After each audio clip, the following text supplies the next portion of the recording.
Me encanta porque para una vez que no os pongo música, lo primero que se escucha es a Cuenta ladrando. Está muy pesado últimamente, la verdad, está muy pesado, pero que sepáis que parece que ya todo enfilado para poder llevarme la Españita, que os dije hace poco que era un problema que estaba teniendo. Pero ese no es el tema de la jornada, no hablemos de perros. Vale, ¿por qué estamos hoy aquí? Ya sabéis que los martes hacemos charlas con invitados. Y por eso lo llamamos de tú a tú. En este caso ya sabéis que me gusta invitar a gente que es más lista que yo, así que hoy se repite esa tesitura, con la diferencia que la persona que invito no solo es más lista que yo, sino aparte también yo le saco 10 años, lo cual me hace replantearme bastante mi vida. Pero, ¿sabéis lo que pasa? Que nuestra invitada, que es Elisabeth Duval, que es escritora y ensayista madrileña, es una persona muy diferente a mí porque es muy leída, y ya sabéis, yo lo he contado en alguna ocasión en el pasado, que yo no leo mucho, ¿no? O sea, de todos los libros que hay, creo que me he leído 3 o 4. O sea, leo mucho, evidentemente, porque tengo que estar al día de la actualidad, ¿no?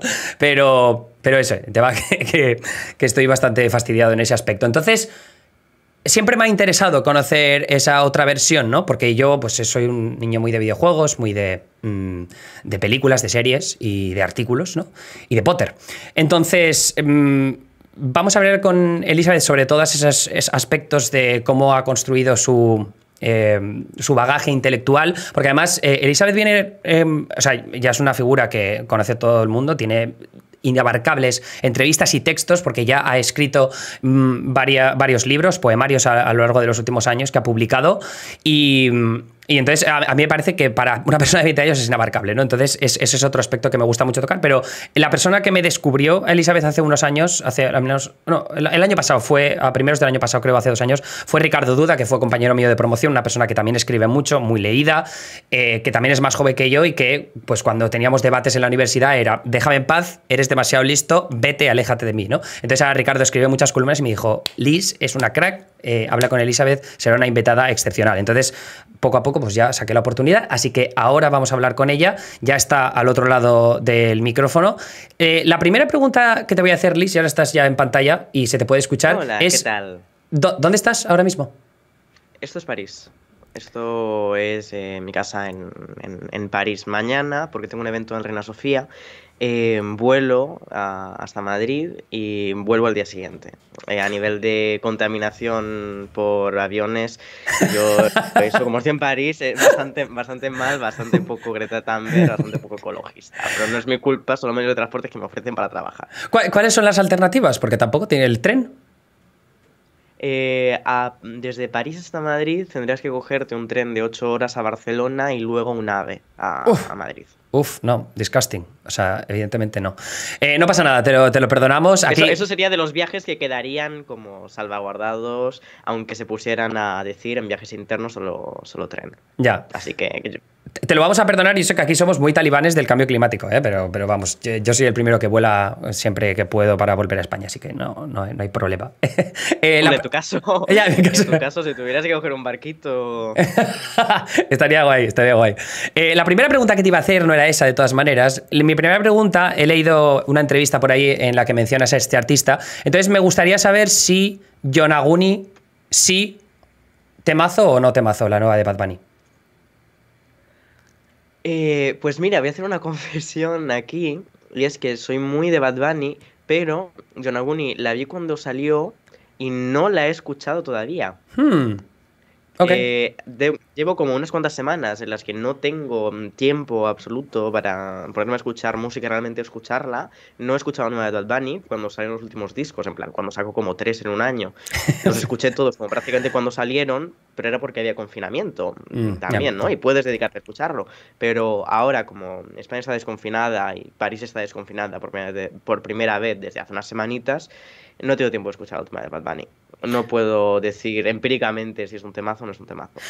Vale, te lo vamos a perdonar también porque le has mencionado en alguna entrevista previa y significa que sí que te gusta, tío, aquí somos Team Bad Bunny, pero ahora ya que te preguntas sobre música, en la pandemia has escuchado mucho. ¿Qué ha sido lo que más te ha tocado así a nivel...? No, si me puedes decir algo comercial, mejor, porque igual si has escuchado algo como... Bueno, si da alguna recomendación random, por supuestísimo. Pero lo digo por si tienes Taylor Swift, Dua Lipa por ahí que te haya molado mucho.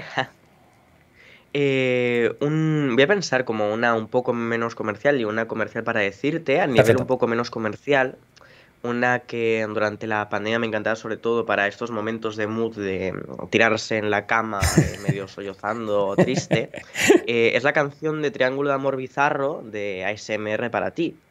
Que de hecho, eso no sabe mucha gente, pero es una canción que dedica la cantante tras la muerte de su gato.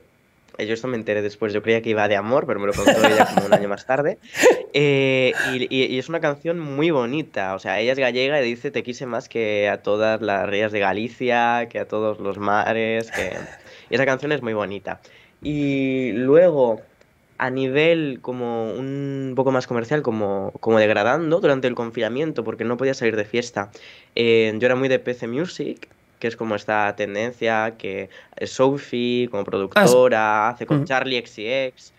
Yo he sido siempre muy de Charlie XCX, y Charlie XCX de hecho fue uno de los últimos conciertos a los que pude asistir antes del Bueno, confinamiento. Charlie tenía aquel temazo de 1990, ¿no? ¿No? ¿Cómo era la canción aquella? Mm. Que tenía el videoclip ese tan chulo que hacía como muchas escenas de los 90, Sí. estaba genial. Vale, y luego la otra pregunta tiene que ver porque tú eres generación Z, ¿no? Pero he leído un tuit tuyo porque he dicho, "Uy, voy a buscar a ver si ha estado en TikTok". Entonces he visto que no estabas en TikTok y he buscado en Twitter y he encontrado este tuit. Me horroriza en mayúsculas, el mundo influencer. No tengo TikTok, uso el emoji de reírse sin ironía cuando algo me hace gracia. He empleado los dos estos caracteres estos para mirar de lado, XD. No entiendo a la juventud 5 años menor que yo. Vivo con miedo a que me digan ok boomer porque son una traidora generacional. ¿Cómo se siente ser una traidora generacional en este day and age? Bueno, la cosa es que yo creo que cuando hablamos de generación Z muchas veces no tenemos en cuenta que hay divisiones dentro de las generaciones que son bastante gordas, ¿no? En plan, la gente que ha nacido en 2005 a lo mejor y que ya cuando tiene 5 años ya está presentes los iPhone y los iPads o incluso más tarde, ¿no? Gente de 2008 que ahora está en TikTok. Yo siento que hay una brecha generacional con esa gente, simplemente porque cuando yo nací, pues no había tanto smartphone, los ordenadores se habían un poco asentado, pero poquito a poco. O sea, los 2000 son como un año barrera entre lo millennial y lo Z, que hace que cuando yo, por colaborar con medios jóvenes como Blaze o Código Nuevo, lo que sea, tengo que hacer algo para la generación Z, me encuentro un poco como pulpo en un garaje, ¿no? De hecho, estuve hace poco en un evento que organizaba una marca, hacían como un debate, y luego se me acercó una persona de la marca para decirme, ¿y cómo crees que tendríamos que hacer nuestro marketing para los jóvenes, ¿no? Y yo como, bueno, primero, pues no tengo ni puta idea, pero lo segundo, yo qué sé lo que quieren los jóvenes, ¿no? No me entero tampoco mucho de lo que hacen, también porque mi círculo de amistades pues es mucha gente millennial, en el sentido de 28, 25, como un poco antes de finales de los 90 en su mayoría. Con lo cual, no sé, lo de ser traidora generacional, pues supongo que es un poco como lo de ser traidora de clase. ¿Eres traidora de clase? No lo sé, no lo sé. Creo que no, creo que no. Yo te iba a preguntar ahora, hablando de lo generacional, si crees que tiene algo que ver con cómo te has desarrollado intelectualmente o literariamente, no sé cómo quieres llamarlo, pero me interesa mucho esa faceta, ¿no? Esa parte de cómo empiezas tú a leer mucho y a interesarte por filósofos, ensayistas y demás. ¿Cómo empieza eso? ¿A qué edad? Sí, eso lo he comentado también en entrevistas en alguna ocasión, ¿no? Y es que al contrario que mucha gente, y esto no rabia, pero en ocasiones sí que me ha producido como tirria hacia otras personas, en mi casa, pues no era una casa de tremendo bagaje cultural, no era una Ujú. casa en la que se leyera o en la que hubiera libros o clásicos, ni tampoco de particular cultura cinéfila, más allá de cómo lo hiper mainstream sea, los grandes blockbusters. Tipo, Jurassic Park. A lo mejor sí que íbamos a ver Jurassic Park o íbamos a ver Avatar, ¿no? Cuando sale Avatar. Pero más allá de eso, como que no era una casa alta cultura o con alto capital cultural. Con lo cual yo creo que sí que hay una influencia generacional en que yo empiezo a leer, sobre todo, gracias a Internet y gracias al hecho de que en Internet puedes encontrarlo todo, sobre todo cuando eres joven, de maneras más o menos legales. Algunas legales, otras que no lo son tanto. Y gracias a eso yo empiezo a leer mucho. Lo que se ha visto por aquí es uno de mis gatos. Yo empiezo a leer mucho a los 14 años, una cosa así.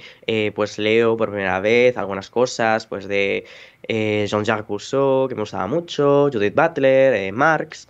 Y es sobre todo a esa edad. O sea, yo ya leía de antes, pero sobre todo lo que leía era lo que sacaba de la biblioteca. Bueno, aquí puedes... Hola, invitado. ¿Qué tal, invitado? Calisto se llama. Calisto. Lo que sacaba de la biblioteca, tanto del cole como de la biblioteca municipal, porque yo viví unos cuantos años en Barajas, pero también en Plasencia, que es una ciudad bastante pequeñita. Tengo un amigo de Plasencia, de Extremadura, Cáceres. Sí, hay un montón de gente de Plasencia por algún por algún motivo, ¿no? Con lo cual, pues en la librería, en la biblioteca, me leí Harry Potter, leí un montón de libros que podía coger. Lo tenía preparada esa pregunta. ¿Cómo? La tenía preparada esa pregunta. Sí. Pero Potter. Nada, la información ha sido esa, ha sido por bibliotecas, tanto municipales como del colegio. Pero de todas maneras, pues gracias a Internet. Un momento, pero claro, has dicho Marx, por ejemplo, los otros, la verdad me he perdido en los nombres, ya ves. Butler, Judith Butler. Vale. ¿Y quién era el otro? Y Rousseau, vale. Pero ahí hay un saltito, quiero decir, si dices que tu familia no tenía tanto este bagaje cultural e intelectual, ¿qué es lo que ves en Internet que te atrae hacia esos autores? ¿Lees foros? O sea, ¿te metes en blogs? ¿Qué pasa exactamente? Yo estuve en bastantes foros, pero también y sobre todo hay muchísimas cosas malas, muchas cosas malas, que tiene Tumblr en 2015, 2016, 2014. Muchas cosas malas, es una esfera muy particular, sí. Pero también tiene muchas cosas buenas. Y es que, aunque parezca que no todo era como cosas del tipo Mogai o adolescentes contando sus penas, sino que había realmente mucha referencia a discursos políticos, discursos teóricos, y a partir de ahí también hay puertas de entrada dentro de esa comunidad Tumblr de ese momento, ¿no? En plan, tú encuentras primero, pues hay una vulgarización marxista e incluso enlaces a textos o libros que puedes leer después. Y yo creo que aunque mirando con retrospectiva Tumblr 2015, 2016 sea casi una cosa a la que mirar un poco con cringe o avergonzarse, sí que se aprenden muchas cosas buenas, y creo que sí que eso influyó bastante, además de amigos conocidos por internet que pueden más o menos indicarte. Sí, yo leo mucho a Ryan Broderick, no sé si le sigues, es un periodista estadounidense que habla mucho de cultura de internet, y él estaba muy metido en Tumblr en aquella época y siempre comparte cosas que se vuelven a viralizar después de muchos años, y sobre todo creo que no sé cómo se llama, el copypasta que hacen por ejemplo, de Harry Potter con novelas de tono un poco más subido de tono, ¿no? Que eso era muy popular en Tumblr. Pero me gusta mucho ese aspecto porque, quiero decir, yo en su momento, fue gracias a la comunidad de internet que pude encontrar un oasis diferente a lo que encontraba en el instituto, ¿no? Porque era una forma de evadirme de todo y de conocer más gente y de informarme sobre temas. Yo era videojuegos, no tanto literatura, pero... Yo también fui videojuegos, ¿eh? ¿Ah, sí? ¿A qué jugabas tú? Sí. Yo, bueno, pues probé un poco muchas cosas que estaban presentes en ese mundo de 2014, 2015, y a mí me pillaron los años buenos del League of Legends. ¡Oh, qué bueno! Yo es que jugaba... Yo soy un viejo, porque o sea, el League of Legends, que está inspirado en el Dota, que era en el Dota, sí, del Warcraft 3, o sea, imagínate, yo jugaba eso en un ciber de Benidorm en agosto, pues 2000, no sé, 4 o 5, o sea, menos incluso. Pero sí, o sea, lo de la comunidad de los videojuegos, es verdad que ha tenido una transición un tanto misógina, sobre todo en los últimos años, como hace 5 o 6 años, con todo lo del Gamergate y tal, pero... ¿Alguna vez te sentiste rechazada por la comunidad de videojuegos por todo ese tema o no? No tanto, y fíjate que aparte de ese giro un poco misógino, que de hecho me hizo mucha gracia porque hurgando encontré un post de Tumblr otro día que pronosticaba como fundamentos de la nueva derecha en 2014 y que hablaba como que el nuevo reaccionariado Hmm. iba a venir por parte de brownies, gente que cita memes en la vida real, gente que habita en 4chan, la ilustración oscura, o sea, como profetizando toda esta especie de esferas oscuras del internet de ese momento que podían confluir para tener algún tipo de poder en lo que luego serían, pues, por ejemplo, las ranas Pepe.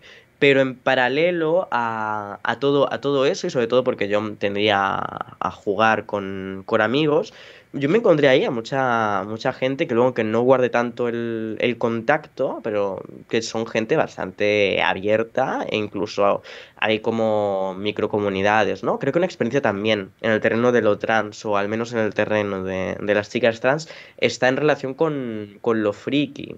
Y con lo friki también del mundo de los videojuegos o con el mundo de la informática, ¿no? Había un meme en esa época que era como que muchísimas chicas trans eran informáticas Mm. por algún motivo. No es mi caso, pero a ver las haylas.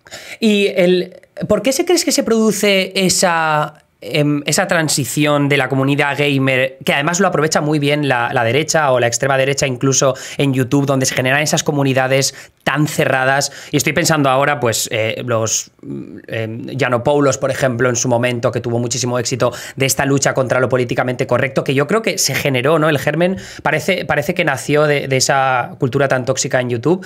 ¿Cuál es tu teoría de por qué consiguen amasar a tanta gente en esas plataformas? Yo creo que ahora es un poco quizá distinto de Sí, hace sí, sí, vamos. unos cuantos años y sobre todo es diciendo también con cosas como el algoritmo de YouTube, que es diferente a lo que era, y esa cosa de cómo el algoritmo de YouTube dirige hacia contenido radicalizado en cierto sentido, pero también creo que hay una cosa y es que hay en gran parte de esa primera comunidad relacionada con lo gamer o foros en línea como 4chan, que aunque sean tíos, provienen de un contexto en el que socialmente se perciben como inferiores Ujú. o marginados y se perciben socialmente como habiendo sufrido cierta violencia. Y eso también lo vemos en la correlación, por ejemplo, con lo incel. Y una vez tú entras en esa especie de espiral de considerar que se te ha violentado de alguna manera, es fácil caer en algún tipo de mecanismo de la venganza. Y creo que cuando además se convierten en cámaras de eco muy pequeñas, porque ahora decimos de Twitter, pero 4chan en su momento era una cámara de eco mucho más violenta, en la que además se podía poner cualquier tipo de contenido, eso provoca que esa violencia vaya a más y más y se vaya acrecentando, ¿no? Creo incluso que hay como motivos psicológicos detrás de mucha de la gente que acaba así como seducida por esos discursos de la extrema derecha, ¿no? Es gente que en parte, aparte de que haya privilegiados, pues hay gente que puede sentirse abandonada y que puede sentirse vulnerable y que por esa vulnerabilidad acaban comprando ciertas cosas o acaban queriendo vengarse, por ejemplo, de las mujeres o de algún componente de la sociedad. Que yo creo que eso también habla bastante bien de cómo han conseguido conquistar Internet de alguna forma y que se vio de forma... El mejor ejemplo creo que fue la campaña de 2016 de Trump, de cómo los meme lords, toda esa gente que crea memes en plataformas como, por cierto, fantasía que hayas dicho 4chan en vez de 4chan, pero que hayan... yo recuerdo, por ejemplo... Yo es que yo soy muy anti el dominio anglosajón. Uf, pues no te veas, Creo que no te veas mis streams, jamás. entre ser de España y vivir en Francia. Ah, ese es el... Sigo las elecciones, las elecciones estadounidenses, al menos las presidenciales, cada vez que son las sigo, pero más allá de ello no, prefiero no ir tanto. Pero bueno, lo que estabas comentando de esas cámaras de eco que se forman tan pequeñitas, a mí me interesa mucho el aspecto mitológico, porque me parece que también se ha llevado al aspecto de las teorías de la conspiración que hemos visto como QAnon. Entonces tú mencionabas lo de los incels, esto que sienten la venganza. Yo recuerdo a mí el ejemplo paradigmático de todo esto es esta idea del chaval que está delante de su ordenador con la habitación toda hecha un desastre y que está esperando a que su madre le traiga los chicken tenders, ¿no? Los fingers de pollo, los llamados tendis. Y creo que esa idea de la mitología, el que ellos mismos solos sepan reconocer cuál es su lenguaje, ¿no? También hace que no quieras salir de esa burbuja, porque te sientes como correspondido por todos aquellos que saben lo mismo que tú. y sientes que hay una comunidad que te respalda y el sentimiento de pertenencia a una comunidad, por pequeñita que ésta sea, es súper importante. Si en los demás sitios sientes que se te da de lado, que eres el friki, el marginado, y de repente te dan un sitio, por tóxico y violento que sea, en el que tú dices, jo, por aquí me encuentro entre pares, que nos apoyamos, aunque sea como en los casos de espirales, incels, que luego derivan como en atentados, extrema derecha incluso, aunque sea en grupos de vamos a nutrirnos todos en nuestro nihilismo y miseria colectiva, te sientes apoyado en la destrucción. Y tienes la sensación, porque esto lo he leído yo mucho en redes sociales a lo largo de los últimos años, ¿no? Que siempre hablamos de, joder, es que la extrema derecha, estos que salen de 4chan, etc., ¿no? Que son lo más tóxico que existe en Internet. Pero luego desde la derecha, igual no tan radicalizada, sí que te vienen diciendo, pero ¿por qué no criticas lo mismo que está pasando en la izquierda? Cultura de la cancelación, ¿no? ¿Cómo se llama? La autocracia o la dictadura de lo políticamente correcto. ¿Tienes la sensación de que se puede equiparar una cosa con la otra?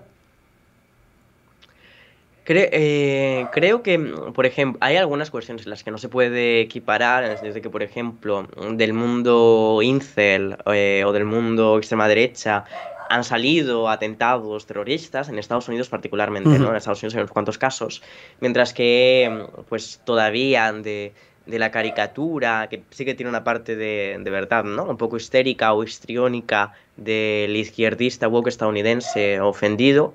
Creo que todavía no han salido casos de terrorismo por esa parte.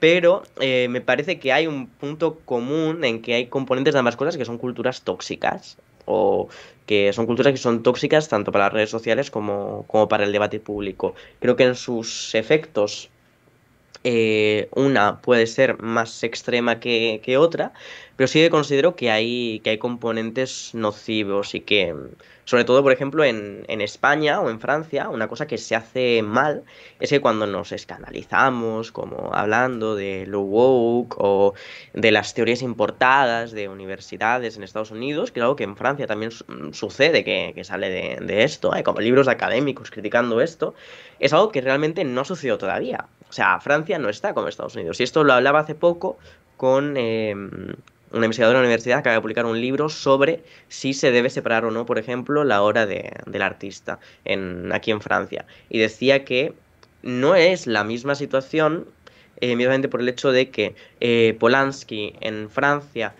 en algún sitio se le puede condenar penalmente y puede tener responsabilidades penales, lo que fuera, pero seguirá pudiendo exhibir sus obras, ¿no? No hay un rechazo, hay un rechazo por una parte, pero no hay una condenación de no se puede continuar creando arte, sí, no hay además, una eliminación. Thierry Frémaux va a seguir queriendo llevar películas al Festival de Cannes de Roman Polanski 100% seguro. Por mucho que... Claro, por lo tanto es como, en ese sentido y en otros tantos son mundos que aunque así que haya una hegemonía cultural que es anglosajona y sobre todo estadounidense, sí que son mundos muy, muy separados y muy distintos y no estamos en un mundo donde la cultura de la cancelación o el wokeismo en Estados Unidos sea un fenómeno real, yo creo, todavía en España. ¿Crees que lo podrías llevar a lo concreto? Porque me parece muy interesante esa idea de la exportación de lo woke y de lo políticamente correcto, pero ¿qué pondrías tú como ejemplo de algo que hemos exportado y algo que no? Y que puede ser nocivo para traerlo a España o a Francia. ¿Algo que hemos importado o exportado? Ah, perdón, algo que hemos importado. Sí, estoy hablando de importar. Sí, perdón. Es que como estoy en Estados Unidos estoy pensando en exportar. Sí. Claro, tú ya estás subsumido por esta hegemonía yanqui. Tú eres casi un enclave, de hecho. Yo, de hecho, salgo a la calle, me arrodillo y pido perdón por todo el privilegio a lo largo de la historia de España. Pues yo creo que eso, que es como una mala comprensión de algunas cuestiones de interseccionalidad, sí que es algo que hemos importado un poco para mal en varias ocasiones, ¿no? Y lo criticaba, de hecho, en el último programa de Place, cuando muchas veces al hablar de opresiones, en lugar de hablar de su estructuración a nivel social, parece que lo que consista sea en una serie de medallas, unas olimpiadas de la opresión, en la cual hay que acumular un puntaje para ver quién al final tiene más puntos de oprimido, quién está peor, simplemente porque sea capaz de acumular más opresiones sistemáticamente, ¿no? Y creo que viene de una mala comprensión de que no estén ligadas las unas con las otras y sean posible tratarlas como objetos separados. Y el primero que se equivoca es el que hace la comparación con el Holocausto, que siempre termina siendo uno. Claro, claro. Pero, sí. Yo no he hecho todavía ninguna comparación con Europa. Todavía, No. todavía, depende de lo que se caldee en la conversación, ¿no? Pero de lo que estás viendo en Estados Unidos, ¿qué es lo que más te preocupa en ese ámbito? También pasa que realmente en este momento concreto yo creo que hay muchas cosas de Estados Unidos que podríamos importar más que rechazar a que las importen, ¿no? O sea, algunas medidas que está tomando Joe Biden, por ejemplo, me parece que podríamos pensar en importar esas cosas o parte de la Como por política ejemplo. económica de Ah, Biden. te refieres a política económica. Sí. Efectivamente. Sí, me refiero a política económica, los stimulus checks, me refiero a incluso parte de ese discurso que se dijo en su momento, que Trump lo había dicho, como decía Trump era una cosa malísima, pero cuando lo dice Biden está más o menos bien, que es esta cosa de fomentar la producción nacional, fomentar la industria nacional y tal. Creo que hay parte en la que tenemos que aprender de qué está haciendo la izquierda estadounidense en este momento y sobre todo cómo está conjugando cuestiones de identidad con cuestiones económicas. Me parece bastante importante. Sí, pero sí que es verdad que lo que se vio durante la campaña, tanto las primarias demócratas como las presidenciales, es que Biden se alejaba totalmente de esa idea de la política identitaria, las identity politics que llama, que entiendo que tú no quieres que lo llamen así, pero que aquí que está como muy popularizado el término, se alejó completamente. Incluso Bernie Sanders, que ya sabes que es, incluso en Europa, en Francia lo tienen como muy arriba, no solo a la izquierda, sino también a la derecha, estuve leyendo hace poco. No sé, O sea, la derecha, ojo, bueno, la derecha populista, hablo de más. Sí, el Le Pen, el Frente Nacional. Pero no sé cuán. Claro, es que aquí tenemos por parte de la derecha, en Francia, y fíjate, digo aquí, ¿no? Parezco tú hablando de Estados Unidos, pero tenemos una cultura en relación con el miedo que se puede tener, por ejemplo, en España, la amenaza social comunista, que hay una parte de la derecha, sobre todo la conservadora clásica, que sí que ha hablado, por ejemplo, en las últimas elecciones en Francia, del miedo a las uniones de izquierda radical, pero una izquierda radical que para ello está mucho más influida por cuestiones raciales, que es como uno de los grandes problemas políticos en Francia, y mucho menos por la cuestión sociocomunista, ¿no? Como que el Frente Nacional tiene menos miedo a cuestiones de política proteccionista o algún tipo de política económica que no sea neoliberal, mientras que, por ejemplo, la extrema derecha española es neoliberal hasta morir, aunque tenga sus reductos. Y lo que decías de importar, estabas hablando más en materia económica, que a cierto nivel, de hecho, puedo estar de acuerdo. Es verdad que los stimulus check, por ejemplo, se aprobaron primero durante la administración de Trump, ¿no? Y luego el discurso este nacionalista más a nivel económico de, oye, vamos a recuperar las líneas de distribución, el hecho de, lo que no puede ser es que no podamos hacer mascarillas o no podamos hacer test de antígenos porque no tenemos los materiales, ¿no? Porque tenemos que importarlos de China. Eso me parece muy interesante, pero en todo lo que tiene que ver con esas políticas de identidad más que está abrazando la izquierda, esta izquierda de la burguesía, ahí ¿no crees que ahí sí que es donde puede haber un problema? Porque se está viendo al menos que a nivel político no está funcionando todo lo bien que debería, sobre todo entre la clase trabajadora parece que hay un rechazo incluso. Claro, pero en relación con esto es que yo creo que quienes principalmente al menos en Europa, ¿no? Pero quienes han recaído en alguna especie de política identitaria, que sí que es el término que prefiero yo, son sobre todo partidos socialistas o socialdemócratas que en un momento dado rechazan un programa económico considerado clásicamente como de izquierdas para decantarse por cosas como la tercera vía de Tony Blair o reformas en sentido de liberalización y por lo tanto una especie de esfuerzo compensativo acaban recayendo sobre todo en cuestiones de política identitaria. No sé. Creo que hay en parte a veces problemas de marco que son demasiado identitarios en partidos a la izquierda de los partidos socialistas, pero creo que sobre todo a quien le afecta más es a esos partidos que rechazan, y eso que es su electorado tradicionalmente, son clase trabajadora sin tanta formación o clase trabajadora especializada, rechazan medidas económicas de izquierda y por lo tanto la única salida que les queda es intentar escaparse por una cuestión de políticas culturales que esto mismamente ya lo reprochaba no ahora, sino en los años 90, y hablando de los 70, en Richard Rorty, en un libro que yo cito dentro del mío, dentro de Después de lo Trans, que se llama Achieving Our Country, consiguiendo nuestra Nuestra nación, nación. ¿no? Y sí, y y hablando de construir la nación de Lincoln y criticando algunas derivas de una nueva izquierda más enfocada en esas cuestiones identitarias que en lo económico. ¿Y qué parte de esa crítica es? Yo creo que sí que es razonable, claro, desde luego. Porque, claro, lo que se ha visto en Estados Unidos o en Reino Unido es como la izquierda ha empezado a perder un porcentaje de votos súper importante en las zonas rurales, esas zonas donde prolifera o es bastante más presente el voto blanco o el voto... Que también se podría hablar de identidad en ese término, que siempre hablamos de la política identitaria en la izquierda, cuando es súper obvio que también existe y de forma bastante notable en la derecha. Pero ¿crees que en España estamos viendo las mismas tendencias y que, por ejemplo, un partido como el socialista, históricamente, que tiene esa presencia tan fuerte en las zonas rurales, va a empezar a perder terreno contra la derecha? Depende también de qué tipo de discurso enarbole esa derecha, y creo que también hay que ir separando como por distintos retrasos sociológicos, ¿no? Creo que hay un voto agrario, por ejemplo, que puede ser en muchas ocasiones socialmente conservador en España, que puede perfectamente acabar recabando en Vox por otras cuestiones, si hay una decepción hacia el Partido Socialista.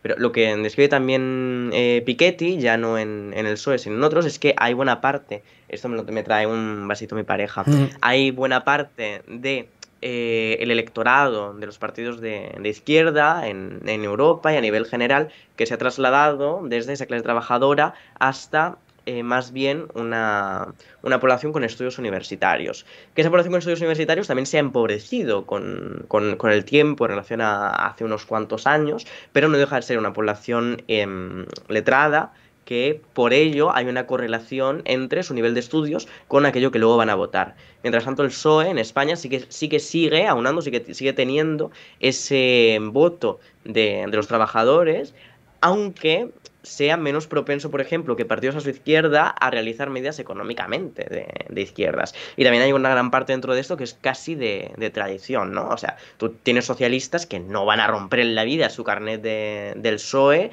porque su vida es el PSOE, su familia política es el PSOE. Pero sí que hay una parte, sobre todo en regiones bastante empobrecidas, como Murcia o Andalucía, y en sectores concretos, como yo creo que es en la agricultura, que por otras cuestiones, claro que puede acabar, digamos, votando a Vox. Pero no estoy segura de que sean exactamente los mismos mecanismos, porque en España la división de partidos, que es distinta a la estadounidense, o sea, en Estados Unidos tienes entre el demócrata y el republicano. En Reino Unido Y tienes Labour además, y Tories, o sea... claro, y además representan cosas bastante distintas, lo que es los demócratas y republicanos, a lo que sería en España, el Partido Socialista, el PP, Unidas Podemos y Vox, porque no menciona Ciudadanos, porque viendo el estado actual de Ciudadanos y el estado Tampoco futuro, jodidos. casi puedo ahorrarme la mención, pero representan cosas bastante distintas y objetivos bastante distintos, ¿no? Y eso llega a su máximo exponente cuando tienes gente del PP que, claro, como no, te dice que habrían votado a Hillary Clinton o Joe Biden. Que Hillary Clinton, en realidad, pese a que todo sea parte del mismo Partido Demócrata, bastante diferente de lo que ha terminado siendo Joe Biden, al menos de las medidas económicas que ha propuesto. Una cosa que me has dicho fuera de micro, que me interesaba volver a ello, era que no te interesan las elecciones estadounidenses. ¿A qué se debe esto? ¿Por qué? Si aquí somos todos fans. Bueno, me interesan algunas. Me interesan las presidenciales. Cosas como la mayoría en el Congreso o el Senado, lo miré también, Bueno, pero pero eso es todo. Eso no tiene que ser. ¿No hay más? bueno, no, pero hay muchas más, hay un montón de Sí, elecciones en Estados Unidos, todos los estados tienen no sé cuántas cámaras y no sé cuántos representantes, eso es verdad. hay una cantidad increíble, y a mí me encanta esta especie de sistemas cerrados, que son los sistemas electorales, Y yo estoy abonada a la cuenta esta de Twitter de Lectomanía porque me gusta mucho. Mi pareja se queja mucho porque a ella no le gusta la política del politiqueo, política sobre todo institucional en comparación y no entiende el interés que puede procurarme estas cosas que son como gráficas con números y que suben y bajan en relación con los votos de los partidos. Pero bueno, creo que en realidad, aunque diga que no me gusta tanto Estados Unidos, supongo que mi interés medio es bastante, por las elecciones estadounidenses es bastante superior al de la media española. Lo es, lo es.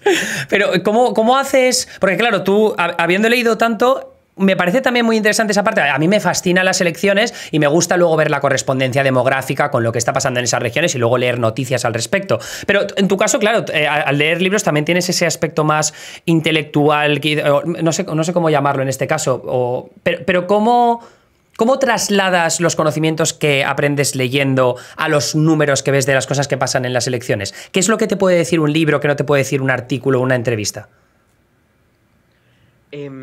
Sobre todo el libro te puede decir más cosas. O sea, a lo mejor lo que te puede decir un libro te lo pueden decir 30 artículos o no sé cuántas entrevistas más en profundidad, ¿no? Y te pueden dar un conocimiento más detallado. Pero sí que es cierto que los artículos te pueden decir un montón de cosas, ¿no? Yo me acuerdo como un gráfico que circuló hace bastante poco, que me parece que decía un montón de cosas, aunque fuera simplemente una imagen, que era sobre cómo hace muchísimos años, ¿no? Pues son no sé cuántos, cuando se empezaron a formar ríos en Estados Unidos, el hecho de que en su momento se formara un río y hubiera cultivos al lado, en un estado, y en esos cultivos después hubiera esclavitud de gente negra, provocaba que hoy en día en esa zona hubiera un voto demócrata, mientras que el resto del estado era republicano.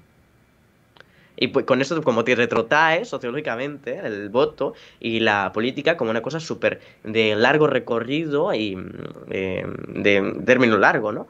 Y eso me parece como una cosa muy fascinante, pero que puedes nutrir luego con otras cosas de textos, ¿no? Hay un texto que estoy leyéndome ahora, que es el libro de Historia del Poder Político de Villacañas, y es muy interesante porque también hace una cosa muy similar, hablando de España, ¿no? Y hablando de...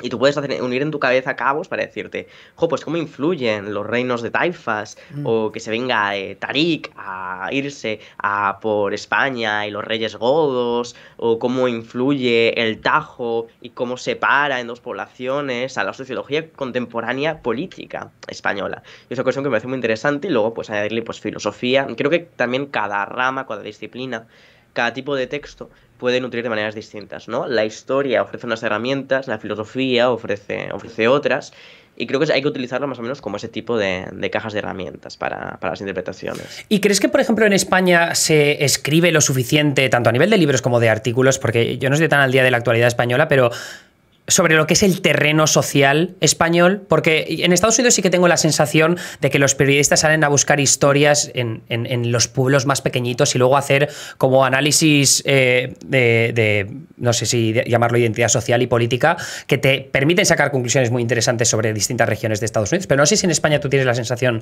de que no estamos a la altura.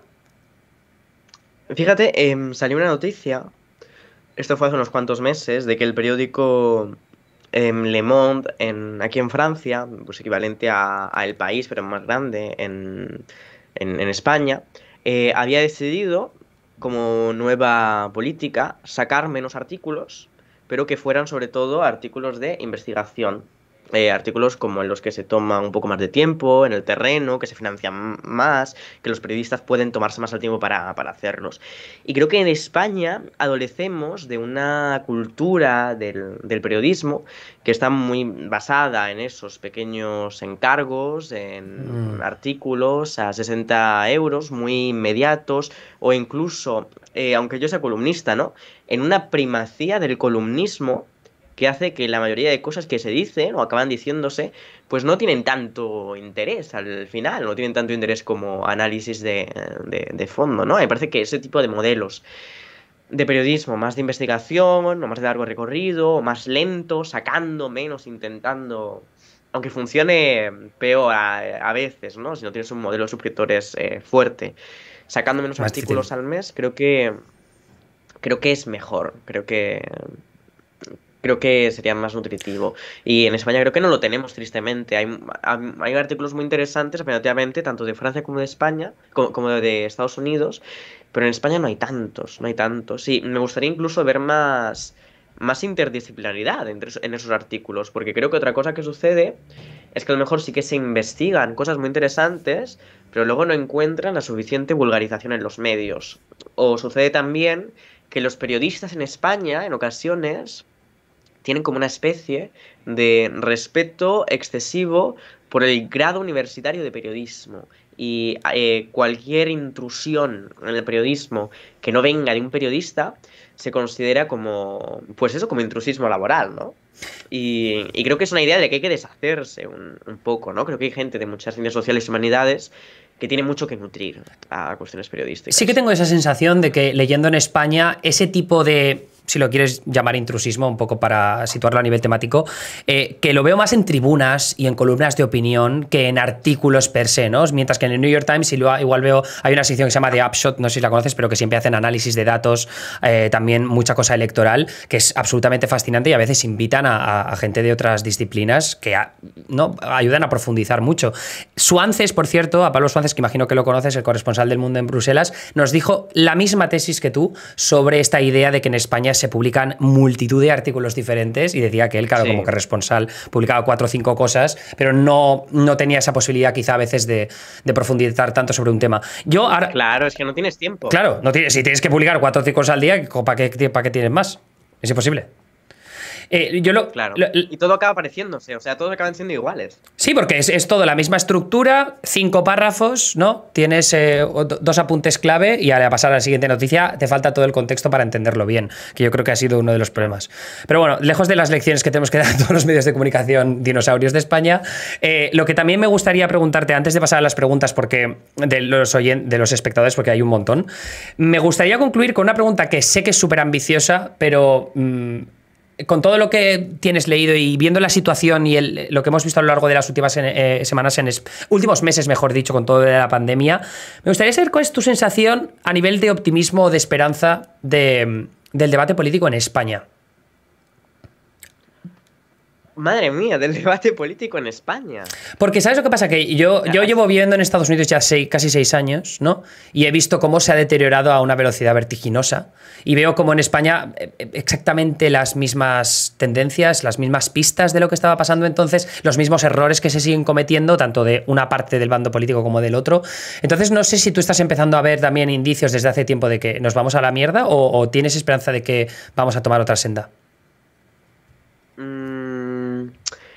Yo creo que estoy de acuerdo contigo en que nos vamos relativamente a la mierda. Y creo que uno de los grandes culpables de irnos a la mierda no es tanto Vox, que no va a mutar en sus posiciones, como el Partido Popular en su competición con Vox. O sea, en lugar de asumir una posición de derecha que respeta en cierto sentido la idea de Estado o la idea del pluralismo como fundamento de la democracia liberal, el Partido Popular de repente decide imitar una parte de la retórica de Vox, incluso cuando parece que se modera relativamente, sigue imitando una parte de esa retórica. Y creo que está haciendo últimamente un ejercicio incluso con cuestiones, ¿no? Como lo de Ayuso recriminando al rey que firmase los indultos. Realmente eso cualquier republicano o republicana pues lo celebramos, que Ayuso diga esto, porque es una cosa que resquebraja en parte fundamentos de la monarquía, pero a nivel de estabilidad institucional o democrática no creo que sea la mejor cosa a largo plazo, y creo que está haciendo muchas cosas mal a nivel de salud democrática de España. Y voy a coger un pañuelo. Vale, porque sí. tengo ganas de estornudar. Vale, tranquila. ¿Me puedes escuchar, no? A ver. Vale. En estas últimas semanas hemos visto en España el debate acerca de la ley trans. Tú tienes el libro que se llama Después de lo trans. ¿Y tienes la sensación de que España, por ejemplo, va a poder dejar atrás este debate después? Mira, ahí está. Sí. La promoción. La promoción. La promoción. Espera, bueno, ahora te tengo que reducir un poco para que se vea mejor. Pero tienes la sensación de que, porque tú sí que entiendo que quieres dejar atrás ese... te había leído en una entrevista que decías, después de 2021 ya está bien este tema, ¿no? ¿Crees que España también va a ser capaz de dejarlo atrás cuando se apruebe la ley? Depende de lo que definamos como dejar atrás. Yo creo que se le va a dar mucho menos pábulo, vamos a hablar mucho menos de esto. Seguramente pues haya alguna noticia un poco escandalizada con cuestiones más del tipo personas de género no binario o gente que rompe radicalmente con roles de género, como cosas que escandalicen más, pero que ya escandalizaban antes. Pero creo que va a ser un debate al menos que sea menos tóxico o que ocupe menos espacios o que sea de bastante menor importancia, ¿no? Igual que pasó en su momento con cuestiones como el matrimonio LGTB, ¿no? Cuando llega eso, cuando se instala esa reforma, pues al cabo del tiempo no tenemos constantemente a gente dando la tabarra con ello. Hay gente con opiniones homófobas y que las verbaliza, pero no hay una necesidad de discusión constante. Y yo creo que no ahora, sino cuando se tramite el recurso de inconstitucionalidad que le pongan a la ley trans LGTBI y cuando se acabe todo el drama, habrá un periodo de paz. Yo lo espero. Pero sobre todo, lo de dejar de hablar de lo trans, pues yo lo digo porque en 2021, dentro de unos cuantos meses, pues sacaré otros 2 libros que no tienen nada que ver con lo trans. ¡Viva! Y cuando los saque, pues si me hacen preguntas sobre lo trans, yo no responderé a esas preguntas. Me parece una buena actitud. Ya que hemos abierto esta veda, es la última pregunta que te quería hacer sobre esto, pero ¿cómo crees que se compara España si finalmente, que parece tu apunta que sí, se pasa esta ley trans, cómo se va a comparar España con el resto del mundo? Va a estar pues equiparada con bastantes otros países europeos que ya han legislado en esta dirección. Algunos de los componentes que hacían de la primera propuesta de ley trans, eso que suena de fondo es un gato yendo al arenero. Algunos de los componentes que hacían de esa propuesta de ley trans como algo que podría estar más a la vanguardia mundial, como era reconocimientos de derechos de cambio de nombre y sexo para personas migrantes, Sí, la eliminación de la mención registral de sexo para quien así lo deseara, que por ejemplo pues tenemos el caso más cercano de Alemania para algo similar. Eso impide que esté como a la vanguardia, ¿no? Pero queda en una posición más o menos equiparada a quienes han legislado sobre esto, que sí que son un poco vanguardia dentro de ese mundo europeo. Además, bueno, con respecto a Estados Unidos, depende del estado en el que mires, porque aquí muchos de los que no los ven siempre están más dados a lo de estadounidense, depende siempre de lo progresista que sea el estado, pero a nivel federal no está legislado. Luego, ahora ya quiero lanzarme a las preguntas que te quieren hacer muchos espectadores, porque hay un montón de interesantes, no nos va a dar tiempo a todas. Me ha gustado mucho esta que pregunta Local Cat Lady, que dice: como mujer joven, escritora y filósofa, ¿te afecta el síndrome de la impostora? Pues yo creo que sobre todo al principio me afectaba más, pero creo que hay una especie de variante. A veces sigue afectando y a veces sigues como dudando de lo que haces y de lo que creas. Pero en mi caso particular, al haber estado, por ejemplo, expuesta desde los 14 años o desde muy...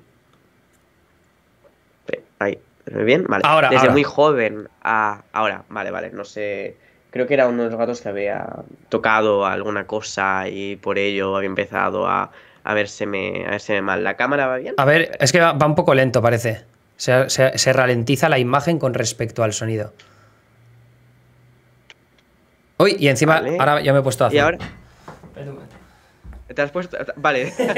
Entonces el problema es tuyo. Vale. Problemas técnicos dobles. A ver, creo que lo tuyo ya se ha arreglado. Y lo mío también. Vale, pues perdona, continúa. Vale, creo que era va bien con lo que estaba... No, se sigue, en mi caso... se sigue ralentizando, la imagen. ¿Quieres, te cuelgo y te vuelvo a llamar? Vale, sí, sí. Venga, va. Sí. Vamos a ver. Un poco rara.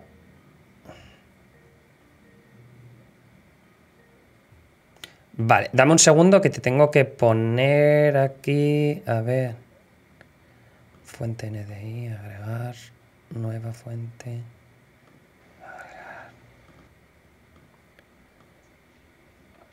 Vale, ahora sí que se ve bien. Genial. Pues eso, perdona, continúa. Vale, perfecto.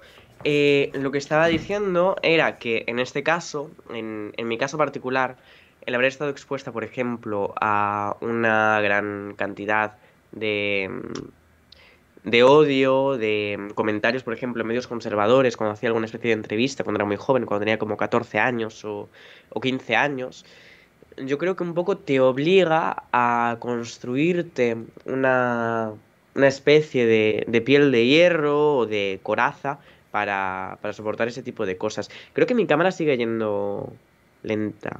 No, Va a ratos. Va a ratos. Tengo la sensación de que vale. ahora no. No sé por qué, es ahora pruebo sino cuando acabe la pregunta, pero te obliga a construir una especie de coraza, te obliga a hacerte más fuerte, y si recibes constantemente este tipo de mensajes de odio, una cosa que difícilmente puedes hacer es dudar de ti misma. Y creo que por eso puedo tener un poco menos de síndrome de impostora, sobre todo ahora, ¿no? Básicamente porque el tiempo te curte y el tiempo te obliga a, a existir de una forma que es un poco más dura. Hay otra pregunta que hace Flo de Bobar. Dice, siendo una mujer joven en un mundo tan cis heteropatriarcal como el de la literatura, la filosofía, etcétera, la de señoros y señoras que te habrán tratado desde el paternalismo y superioridad del adulto debe haber sido la norma. Eso me gustaría saber la respuesta, porque igual nos llevamos un no sorpresivo. ¿Alguna anécdota digna de contar en ese ámbito? Sí, espera, que voy a cambiar la cámara a la del Mac para que se me vea un poco mejor. Vale. Si puedo. Vale. Porque prefiero que la cámara sea un poco peor a que directamente no se me vea trompicones. Ah, vale. Eh, Pero ahora mismo no se te ve nada, ¿eh? ¿Ahora no se ve? No. Vale, Bueno, ahora sí, ahora ahora. sí, ahora sí. Vale. Pues, bueno, sí que es cierto, por ejemplo, que la carrera de filosofía, sobre todo a niveles más altos, sí que es una carrera un poco masculinizada, pero al mismo tiempo se da circunstancia de que yo he hecho, porque ya lo he acabado, la doble licenciatura aquí en París de filosofía y letras modernas, que es como filología francesa. Y esto implica que esa carrera, la de filología francesa, como muchas filologías, está increíblemente feminizada. O sea, el porcentaje de gente que está ahí es en gran cantidad mujeres. Se añade otra circunstancia, que es que durante los 2 años de carrera, los dos últimos, eh, no he tenido prácticamente clases presenciales porque era el coronavirus. Con lo cual es mucho más difícil sentir el paternalismo y la condescendencia cuando no puedes interactuar físicamente con otras personas. A esto se añade el mundo de la literatura, que he conocido a mucha gente completamente gilipollas, pero que también he conocido a mucha gente majísima, grandes amigos, señores de 40 y algo, 50, 60 años. Pienso en Luis Mariña, por ejemplo, que es escritor y editor de clásicos en Alba y que es majísimo, y que le tengo muchísimo cariño. Así que hay un poco de todo. Lo que pasa es que yo creo que hay que saber rodearse de los no gilipollas. Luego tengo... a ver un momento... bueno, esto me lo pregunta un chico, Gabriel. Me dice... Con mis amigues siempre nos cuestionamos cuál debería ser el rol del hombre cisetero dentro del movimiento feminista y el movimiento LGTBIQ+. En tu opinión, ¿cuál crees que debería ser ese rol? Yo entiendo que debemos apartarnos, escucharos y ofrecer nuestro apoyo cuando lo pidáis, pero tampoco estoy seguro al 100% de que sea la actitud más idónea. Este debate me interesa bastante por esta idea de que a veces parece que intentas ser un aliado, ¿no? Metes un poco la pata y se te echan encima. Sí, yo creo que en esto, por ejemplo, incluso en temas relacionados con... Te he perdido la imagen, por cierto, ¿eh? Ah, otra vez, espera un Sí. momento.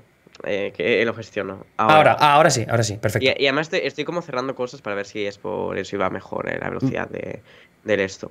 Genial. Pero creo que en cuestiones como el feminismo me parecen interesantes algunos enfoques que hablan, por ejemplo, de alianzas feministas que no estén tan enfocadas en lo identitario o puramente en lo identitario, en la cual se pueda caber de una manera mucho, mucho más grande. Yo del mismo modo, y esto lo comenté en un debate de The Place hace poquito, y también lo hablo dentro del libro, hay una cosa que critico mucho y es lo que llamo la posición identitaria en el discurso, que vendría a decir de aquello en lo que uno no se ve afectado, de aquello que no marca la subjetividad de cada uno, de aquello que no nos hace diferentes, no se puede hablar o no se tiene la autoridad para hablar. Yo creo que no hay que limitar a priori o de antemano el campo de la palabra, sobre todo de la palabra pública. Lo que haremos luego será poner un tamiz o un colador para ver qué opiniones son idioteces y qué opiniones son válidas, pero que en un primer momento se puede decir algo igual de completamente banal, inane y aburrido y que no contribuye a nada a lo trans siendo una persona trans que siendo una persona cis. Y que puede haber gente cis que tenga cosas muy interesantes que decir sobre lo trans, que sobre el tema y que tenga mucho que contribuir sobre ello. Con lo cual, incluso a estudios teóricos feministas, yo no sería partidaria de expulsar a los hombres de la polis en algunas alianzas para conseguir algunas cosas. Creo que es necesaria la participación y la implicación de los hombres y sobre todo creo que un gran reto para el feminismo en el que no se hace suficiente énfasis es en proponer modelos de masculinidad alternativa y de qué es lo que consiste en ser un hombre distintos para los hombres y que no refuercen cuestiones violentas. Y creo que eso se tiene que hacer. Y creo que seguramente la cuestión del desarrollo de esas masculinidades es algo que os pertenece, que pertenece a los hombres. En ese término, ya que estoy, hablabas de lo violento en redes sociales y además he visto tus menciones a lo largo de la última semana y, bueno, a veces hay cosas bastante tóxicas que no molan un pelo, pero sí que te he leído también al mismo tiempo esta idea de la libertad de expresión absoluta en Internet, por mucho que sea lo absolutamente tóxico a varios niveles distintos, ¿no? Pero luego también hablabas de esta cosa de no olvidar a aquellos que no han estado de nuestro lado en un momento tan determinante como el actual. No necesariamente no perdonarlos o denunciarlos, ¿no? Pero me gustaría entender un poco cuál es tu posición, por qué tienes ese posicionamiento. Porque, por ejemplo, igual hay alguien que da cancha a este tipo de mensajes tan tóxicos contra las personas trans, ¿no? Y luego, sin embargo, puedes hablar con él perfectamente o con ella cara a cara, o puedes conceder una entrevista, o puedes incluso darle tú tu propia plataforma. ¿Cómo encaja eso?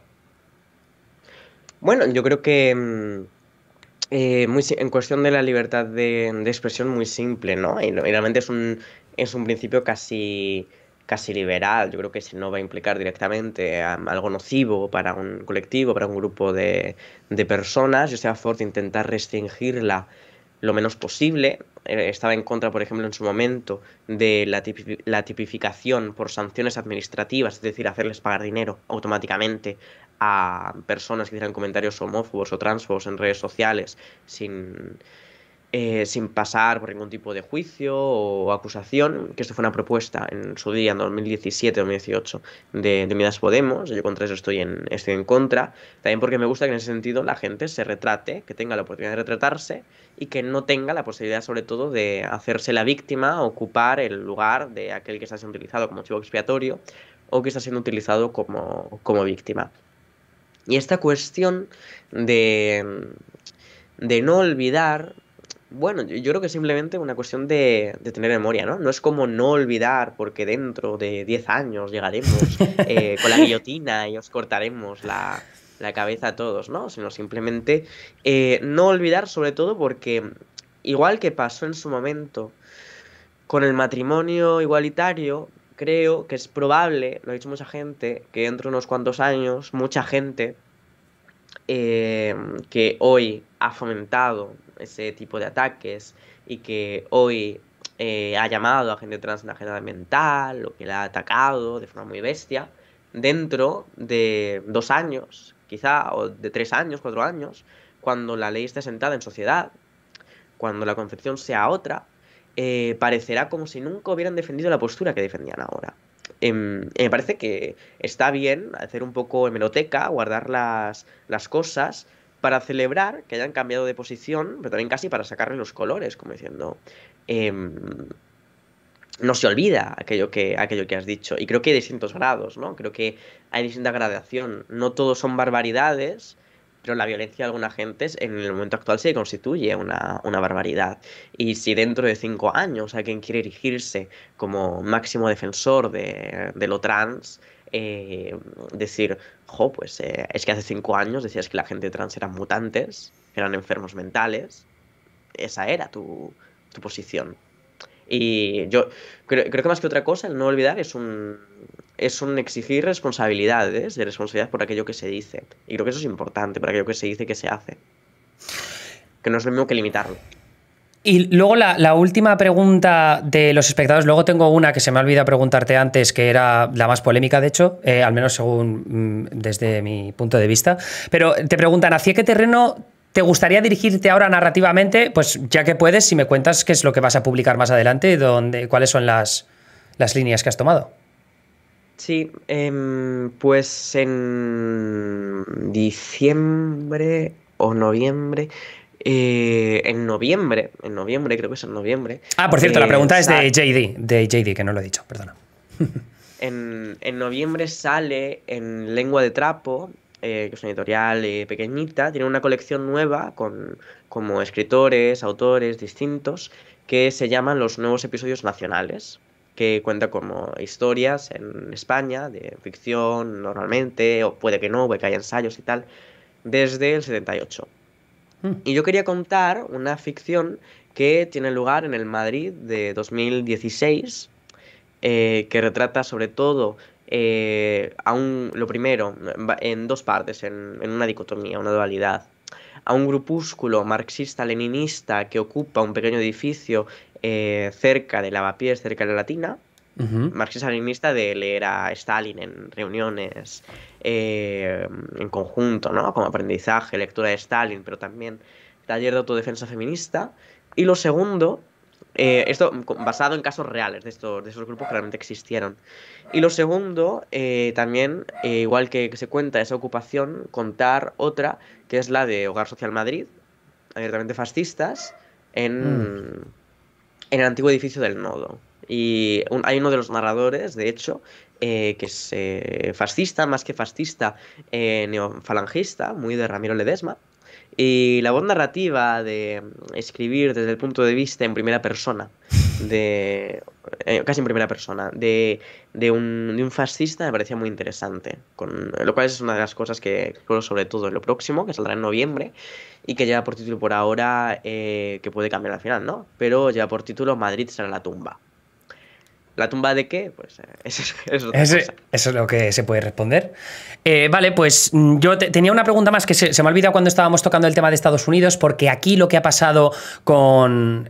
no se está hablando de una ley trans, por ejemplo, pero sí que se ha hablado mucho del debate de los atletas, ¿no? Y eso la derecha clarísimamente lo quiere llevar, porque aquí ya sabes que... bueno, no sé si sabes esto, pero los deportes estudiantiles a nivel de instituto y universitarios son o sea, muy competitivos. Entonces se habla de esta idea de oye, no podemos permitir que los jóvenes trans, en este caso hablan más del deporte femenino, no puede ser que haya atletas trans que estén compitiendo al mismo nivel. Entonces, yo viendo el debate entiendo perfectamente qué es lo que quiere hacer la derecha, pero desde mi postura, desde un punto de vista racional, puedo entender que haya cierta preocupación en ese término, viendo desde la perspectiva de un padre de una chica que se quiere matar para llegar a los Juegos Olímpicos, póngale. ¿Estoy profundamente desinformado o crees que hay razón para que haya algún tipo de debate ahí? Yo creo que puede haber debate en ese sentido, sobre todo como para colocar, hacer una negociación de fronteras, ¿no?